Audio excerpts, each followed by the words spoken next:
All right, so I'm going to make this as concise as possible. Customer is looking to replace their stamped concrete with bluestone. They want sitting wall, they want a hot tub that's enclosed on 3 sides, they want a fire pit, and we're replacing their 2 steps, one here and one over there, and then a place for their gas fireplace, their grill as well. So I'm going to try and run over the notes as briefly as I can here. Let's start off with the fireplace.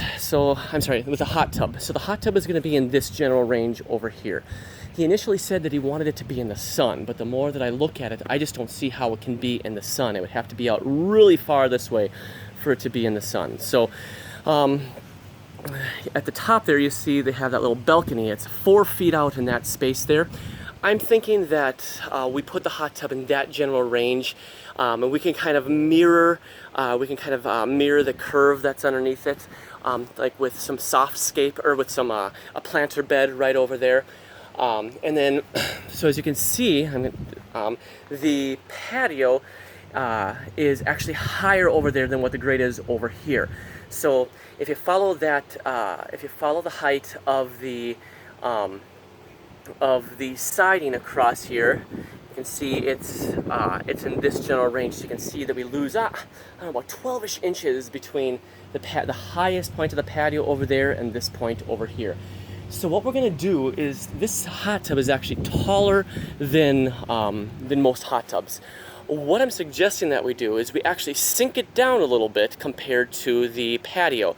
So it'll be enclosed on 3 sides, but the side that I'm standing on right now, which is the far side, so you'd have access to all the stuff on this side that I'm standing on, and then the left, the right, and the back side, or the side that's facing the patio, is all going to be enclosed.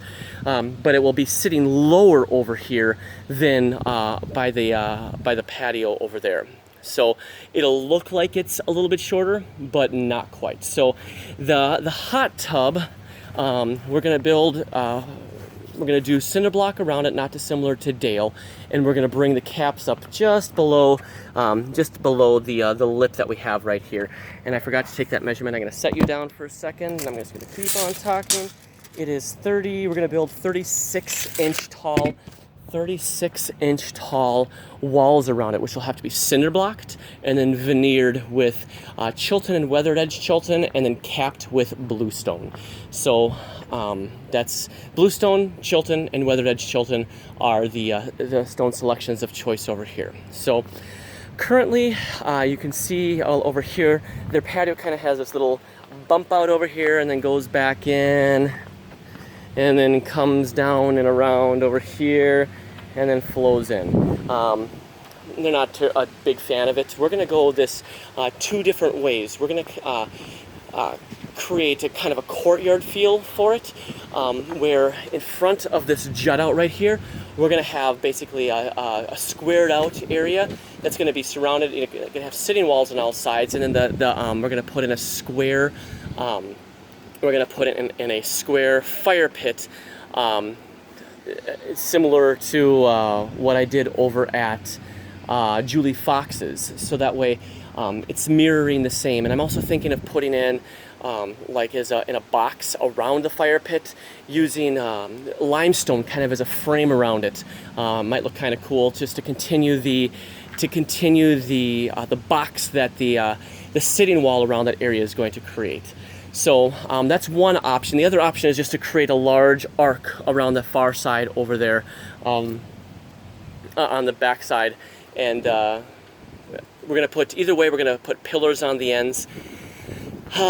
We also need to keep in mind that the grade does drop off over here, so we're probably going to need 2 steps, stepping down off of the patio wherever it ends at the far side of this hot tub that's going over here.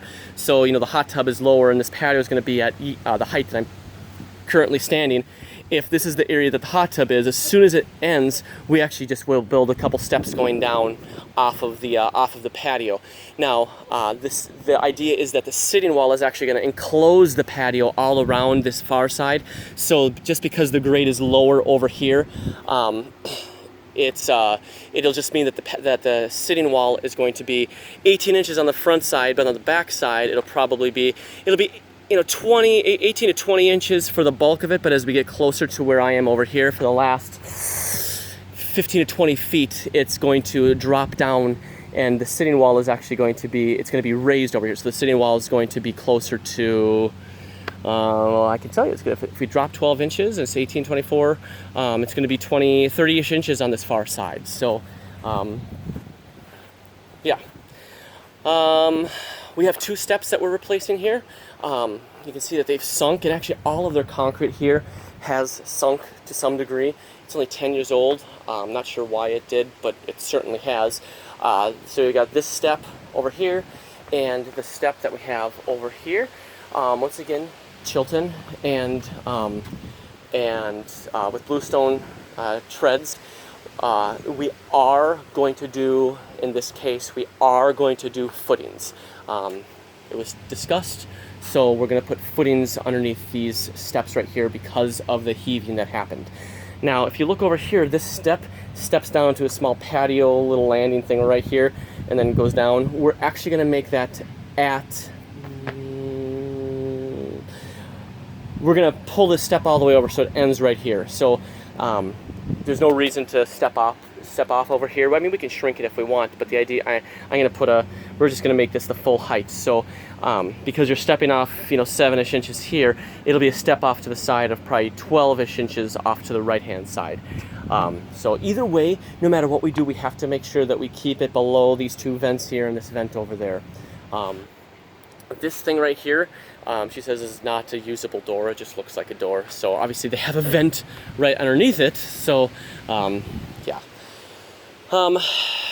To make up for grade over here, I would suggest that we just deal with it with mulch or something along those lines to come across.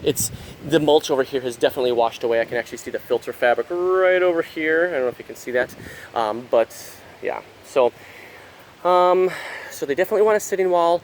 Oh yeah, getting back to the hot tub, we're gonna have to pour a pad, and we are gonna have to do footings for this because we're going to put the cinder block on the same foundation as the pad. So it doesn't need to be a beautiful pad by any means, but probably 6-ish inches, and then put in 4 sauna tubes, and then rebar it together so that way it's nice and stable for the for the hot tub and for the walls that are going around it. We also have this fireplace right here. We discussed many different options. For the time being, I'm thinking that we actually have to put it over here. There was discussion about putting it here, but then it's right below their awning right here, and they really don't want it there.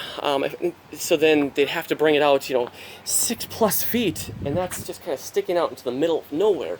So it kind of makes the most amount of sense to put it over here, unless you can come up with a better idea of where to put it. She did tell me that, what I thought the price would be. I said I couldn't tell her. She said, well, like 100? I said, oh, no, not 100. She said, well, I think our preliminary budget is probably $50,000. So we need to keep this in the $50-ish thousand range. So, or less, or somewhere in that range. One last thing, these guys right here are gone. So I did talk to her that we are going to be driving through her yard over here. So it's not a short drive, but it's not ridiculous. So you can see the road right over there, probably 150 feet away to over here. I told her that we would regrade it, and then she'd be responsible for seeding it. So we do need to do a SketchUp for this, and we'll do it in the 2 different varieties. I'll draw out both of them for you, so that way you can put it together. So cool.